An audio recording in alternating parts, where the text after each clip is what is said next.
Let's say you want to start your very own Formula E team but have no idea how much it costs. Well, in this video we're going to be covering everything from car parts to entrance fees and even how much you'll be fined if your driver doesn't wear a designated cap in the press conference.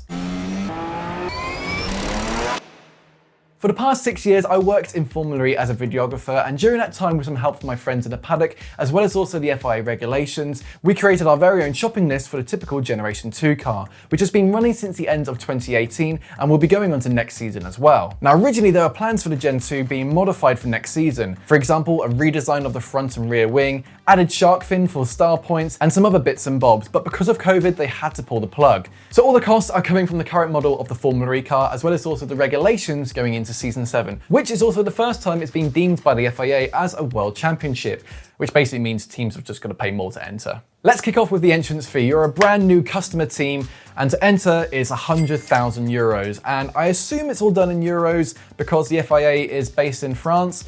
I never got a proper answer for that, but here on out, it is all done in euros.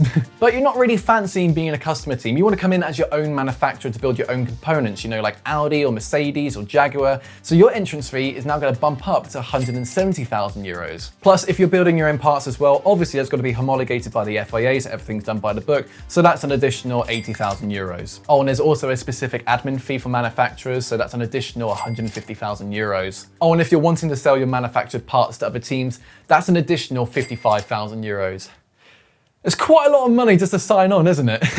Now, although coming in as a manufacturer seems really expensive, you've got to remember that Formula E is the perfect testbed for EV technology, and it's why 11 out of 12 teams are their own manufacturer, more than any other single-seater series currently out there.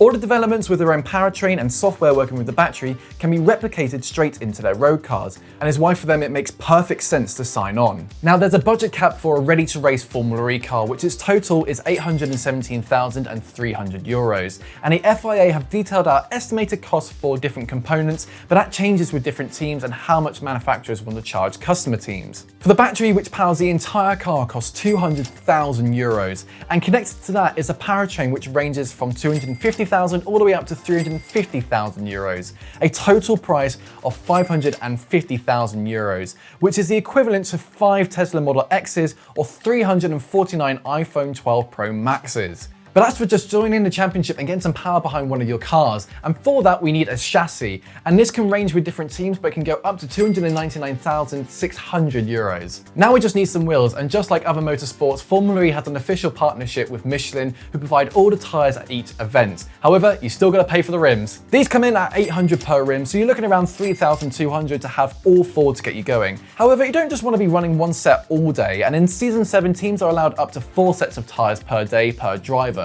making that now 12,800 euros. And to keep control of the wheels, you'll need some brake discs and pads, and each set comes at 20,000 euros. And that price could easily double or triple if you're having a shocking weekend.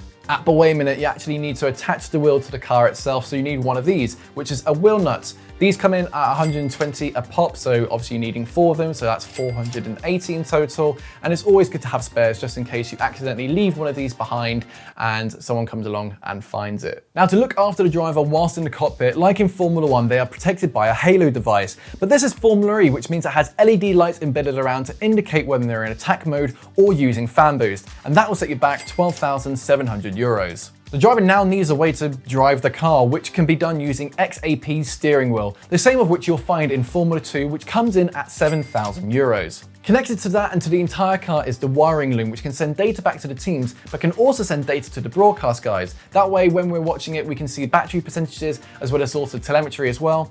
15,000 euros. But of course, the drivers don't get to see what we see during the race. All they got is their steering wheel, what's in front of them, and their side mirrors. And that's 1,000 euros.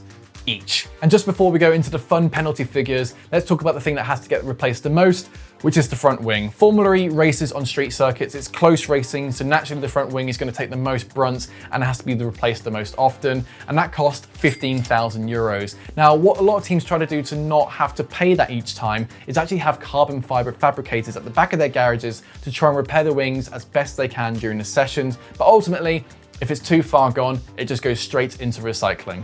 Oh, and don't forget, all those figures are just for one driver, and obviously in your team, you've got to have 2 drivers. So basically you just got to double everything I've just mentioned.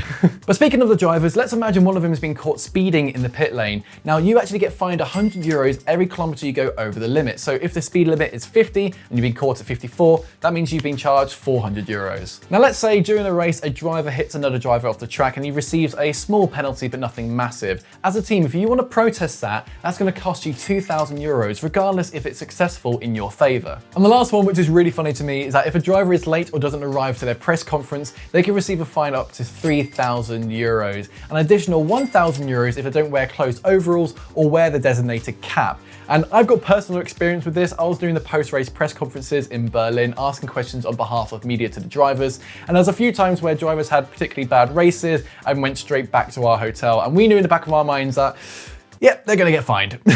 But that's it for this video, and I hope you enjoyed learning about the costs of Formula E. If you want to watch some more videos of mine, you can do so by clicking over there on the left-hand side. And if you want to subscribe to my YouTube channel, you can do so by clicking down there as well. But thanks very much for watching, and I'll see you next time.